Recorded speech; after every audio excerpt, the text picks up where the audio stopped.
I did not. We had Geno Watson and Ali represent today. A little bit muddy. Different than the last time. It's all grass and it was wet. And I think I kind of chickened out. Obviously, you've been here before, Yeah. but for the guys, like watching them get to interact, what kind of just struck you about the way your guys sort of experienced today? And it seemed like, when we were talking to them, they all really enjoyed getting to hang out with these Little League guys and talk to them. Well, you walk in, if you're seeing it for the first time, it's pretty impressive. The difference between this and the last time it was jammed. I mean, absolutely jammed. So there was a little bit more room to move around, but when you drive up, I mean, it's very familiar to me, just even the road coming in and the homes and the back road and the windiness and all that kind of stuff and the green. So I was familiar, but if you're not, and then you come up and you make that turn up to the hill, and then you see all these ballparks sitting how they are sitting, I would imagine everyone had wished they'd played there at some point. You just do. That's, as a kid, I can't even imagine. It's like getting that opportunity, 10, 11, 12, whatever the age group is now. That's pretty special. So I saw that in our guys. That you just can't help it. If you're a baseball guy, you come here. Two things. I think you'd wish you'd played here. And number two, hopefully it draws you back to where you had come from. And that's the beauty of all this. I mean, we sometimes easily forget how we got here and what that was like and how much fun it had been. And sometimes I'd like to believe somebody might be able to hit a reset by coming up that hill. I really, that's the one thing I pray for, is that perspective is not sent my way. I want to be in advance of perspective, but it's always nice to see something like this to remind. We've talked this year about the way that, Shohei might be inspiring kids to try things that maybe before, seemed like they weren't going to be attainable. I mean, for him to actually be here in an environment where a lot of these guys are still at a stage in their careers where they're playing both ways, like, what do you think it means to them, and from just how you saw them react to him specifically today? It's got to be inspiring, right? I can only draw comparisons to when I was that age, and I remember it very clearly going to see the Giants and the Phillies at Connie Mack. Saw Willie Mays get out of a cab, walk in the door, things like that. Cardinals wait outside, and Julian Javier was hurt, so he had his foot up against the wall trying to coax him into an autograph. Got Lou Brock, got Curt Flood, got Carl Warwick, got Tito Francona. I mean, things you never forget, I guess what I'm saying, right? Yankee Stadium, Bobby Richardson hits a foul ball right next to me and my dad, and God, this guy grabbed it and gave it to the other kid. Burned me, man. I was upset. So if these kids are here and they're seeing Shohei actually walk among them like that, and Mike's there too, and the whole group, but indelible. I mean, it just sticks with you. I want to believe that the kids feel the same way we did. I want to believe that. Baseball players were larger than life. When you got next to them, it's like, whoa. They walk, they breathe, they kind of look like everybody else. But there was something mystical about it. I'm talking late 60s, late 60s. And I want to believe, I hope the kids feel the same way today. It's a great feeling. It's wonderful to aspire to be one of those guys one of these days. And I want to play there too. So it's unique. Shohei's actually walking there, Mikey's walking there, the whole group, and you're just walking in your uniform with them. It's got to be inspirational. Thanks, Joe. You're welcome. Rhett. I guess, Joe, just as a kid, what was it about baseball that kind of drew you to it in the first place? Well, I mean, I was from football country right down the street here, and I did that. But there was something about this game. Summer, spring, summer, we had some tough winters here, so you wanted to get outside. Even when I played football, I wanted to play baseball. There's nothing better. I mean, and I hope we never lose sight of this. Like when you walk into Connie Mack the first time and you go up those stairs and you look out through the tunnel and there's this field in the middle of the city. I mean, if that doesn't get you right there, what does? And I knew from the time I was 6 or 7 that I wanted to be a major league player. Never happened, but got here in another way. That's the grass, the smell, just the pace. I mean, I know people don't like the pace of the game, I did. A lot of thought going into it. You play both sides of the ball. You play offense and defense. You're always engaged, and that numbers were really big. I mean, at that time, batting average, home runs, and RBIs were all you needed to know, and win-loss record and ERA. That's those little columns on Sunday. That's all you needed to know. And if a guy was hitting 300, he's a pretty good hitter, and if a guy was like 10-5 with the 2.7 ERA, he's pretty good too. But you wanted to be one of them, and I want to believe that the kids feel the same way. I mean, almost all of us felt that way. And I want them to have a joy. These kids need to have a joy to play, and they want to play, and not do it for their parents or not do it for anything other than the joy of the game. I was thinking about this driving over here. Yeah, I want you to win. I want everybody. I mean, I played to win every game I played in as a kid, but it was a blast. So you never want to. They should always be interconnected. Would be the joy and the will to win. And there's nothing wrong with that. There's nothing wrong with being on a group that really wants to win, and that's actually a good thing. But while you're doing that, never lose joy for what you're doing, and never sacrifice or never attempt to achieve to win while sacrificing a young boy or girl's joy for doing what they're doing. Because that could happen parentally, and it could happen from coaches, and I've seen it. And that's the part that I'd really be mindful of and careful of. So as you're exhorting your team to win, please, by all means, do. But never subtract the joy from the moment. And I know today there's a little bit of rain. What were you able to do with the kids today, and just you personally? Well, I sat in the stands and did an interview via ESPN, and where I was asked questions by kids. And then I started throwing it back at the one young man from New Hampshire, and he got kind of monosyllabic with me, so I know what it's like to be on the other end of the microphone. Keep talking, kid. Come on.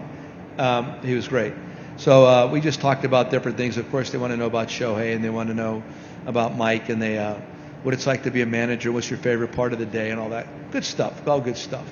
But if I could have sat in the stands and asked Johnny Keane, manager of the 64 Cardinals, or Yogi Berra, that same question, or growing up, like Dick Williams, actually I was in a spring training with him, but you think, and I got to know Gene Mauch, but if you had a chance to sit there and ask the major league manager questions, it's pretty solid. I mean, that would have stayed with me for a long time. Cool, thanks, Joe. You're welcome. Joe, to your right. Yes. Yes, sir. Back when you were here the first time for the Classic, it was only the third time that there was a Classic. So to be able to have a second opportunity to come here, what's that like for you to be able to get back to this? That was kind of neat when I found out. We I think it was last year that we found out at some point. And we're going to Williamsport next year, but we were concerned about the COVID issues and whether or not it was actually going to occur. Felt kind of optimistic, and here we are. Yeah, it's great. I just wish that the weather would have cooperated better, and we could have actually watched some of the games. I do enjoy that too. Those venues are outstanding. So knew what to expect this time a little bit, which is kind of interesting. And you land, and you're kind of a veteran as you're landing. You know what to expect, and you're telling everybody else. But this is something that would never get old. This will never get old. To be able to come here like this and participate, have your team play the game that night, it's kind of an honor, actually. So I was looking forward to it. And being a Pennsylvania native, do you have any sort of fond memories of Williamsport from just over the years? I never came here before, and that's really on me because I live an hour from here. We're going to drive over there tonight. We never did. We played. I mean, I played in the All-Stars, and we got knocked out before we had a chance to get here. But you're so busy doing other things. I mean, that's the thing about, and again, I'm hoping the kids feel the same way. We were so busy. I mean, playing ball or baseball or basketball or football, whatever, doing something, you're busy. And then you have to have your dad being able to get you in the car and take you somewhere, which he worked every day as a plumber. So we didn't have that kind of free time to do things like that. I'm not saying I wish I had seen it back then because I was so impressed. But we never took a ride over here. even though it's this close. We never played them in any sport, which was kind of weird. I think the basketball team eventually played them at some point, but not while I was there. Thank you. You're welcome. Back to Jack. Hey, just real quick, the actual game here at this venue, how different does it feel from a normal big league game, and what have you told the guys just about preparing for the actual game? It's, we play in spring training, so you play in venues like this in spring training. We played all last year with nobody. And I guess almost all of us have gone through minor leagues at some point. Now, to me, this is exciting. I love that ballpark. That's baseball right there. Yeah, of course, you love Progressive Field, you love Angel Stadium, we love all that. But this is really cool. This is what it's supposed to look like and taste like and feel like. I don't think, it's not like you're not going to be inspired. You're going to be inspired by being here, and you know everybody's watching. So the lights would be the concern. If you talk to the guys, it's always, how are the lights? How are the lights? And I know they've been improved. The playing surface was fine. Last time we got a lot of rain, and it drained really well, so that's there too. But thinking for me personally, walking into a place like this is like, it's like home. This is what baseball is all about. I love the minor leagues. Sorry to hear that a lot of teams, and I guess this place, lost their affiliation, which is too bad. This has been in baseball for a long, long time.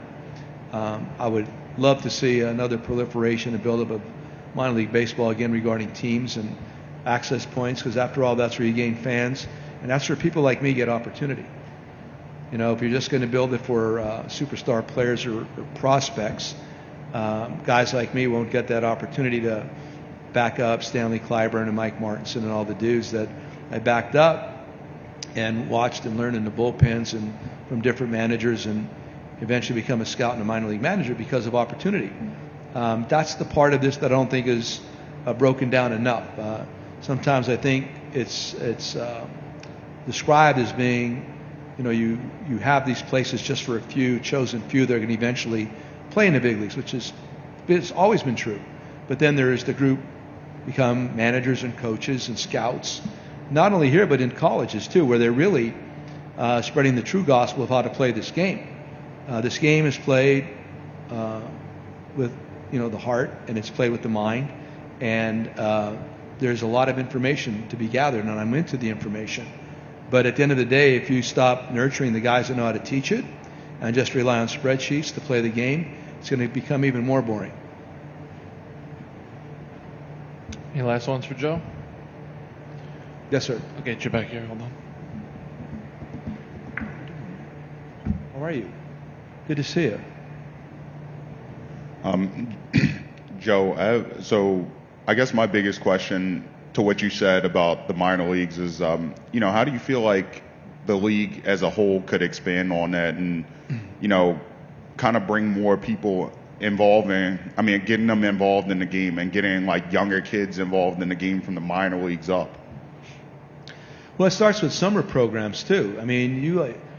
Again, I don't know what all the summer programs are like today.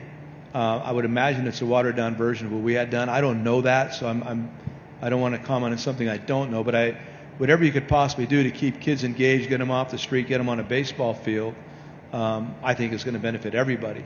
I like the process that I went through is like junior little league to teeners ball to American Legion ball, and then you get high school, you got college ball, you got summer. The summer programs were outstanding, and I like the attempt to build up this kind of this league right now, a prospect kind of a league. I like that. That's good. I played in Boulder, Colorado in 1975. That's how I got signed. We played all over Colorado, Kansas, and eventually had to beat the Alaska teams at the NBC tournament. Great progression, something to really look forward to. Wanted to get in Cape Cod. It wasn't available. They wouldn't let me in. I was pounding on that door for 2 or 3 years. I couldn't get in that league. I thought, what better place to be than play baseball and hang out at the Cape in the summertime? There's a lot of growth involved, personal growth in that also. Whatever we can do, you want the leagues to be obviously organized, absolutely. But there's also a way to promote non-organized play too, like just a playground atmosphere where kids just go out there and play. And a lot of times that is connected to the fact that sometimes you don't feel secure or safe sending your kid out to play like maybe we had years ago. And maybe that needs more critical thought in regards to how to set up kind of a safe place for kids to just go play and really get into the game and enjoy it. I like education. I really, could I just go off on a tangent? I mean, I like the idea. I used to Skype classrooms, Skype them. When you Skype a classroom, you're getting one class. And I was doing like journalism classes and sometimes teams. And I would sit there at 10 o'clock in the morning when we're on the road, and I would talk to a class about whatever they wanted to talk about, half hour, 45 minutes. And now here comes Zoom, where Zoom now permits you to do multiples at one time. And that half hour, 45-minute session expands, where you could actually impact whether it's a journalism class, a baseball team, or whatever. It doesn't have to be anything specific. And all of a sudden you're getting in there and you're promoting the game via technology in a way it's very easy. I haven't done it as much this year. Once we get out of the pandemic issues and people are back in school consistently, then you can do that again. My point is there's so many different ways to reach this, to reach the audience that we're looking for. And I'm all for it. And I like the idea of that. In my utopian way, if you have 25 guys on the team, they get 1 day a month during the school year to Zoom a class. Can you imagine? I mean, we're just talking about this other stuff, sitting wherever, in my classroom or even in my room, whatever, and here's Mike Trout talking to me about baseball. Don't you immediately become enamored with the Angels and Mike Trout? Don't you want to follow them every day? Absolutely you do. We have to gain these connections, these relationships that we have to build. If we could build them technologically, I'll take it. And then eventually get to see each other face to face, which is the most important thing. I know I'm off on a diatribe, but I've thought about all this, and I even like the idea of fantasy baseball in classrooms. In homeroom, you set your team. All summer, you follow the team. Here comes the fall, and you have a chance to win something. Maybe end up at a ball game of your choice, your favorite team, whatever. But whatever it takes to draw them in and teach them the game, I think a part of why it's become less popular is because people don't know the game. Kids don't understand the game. They don't even know what an infield fly rule is. Well, you have to teach them what a force out is. I mean, what happens between home plate and first base when the catcher's putting the signs on, all this rudimentary stuff. Teach them, make them think about it. The more they think about it, the more they'll become a fan. It is the most intellectual game.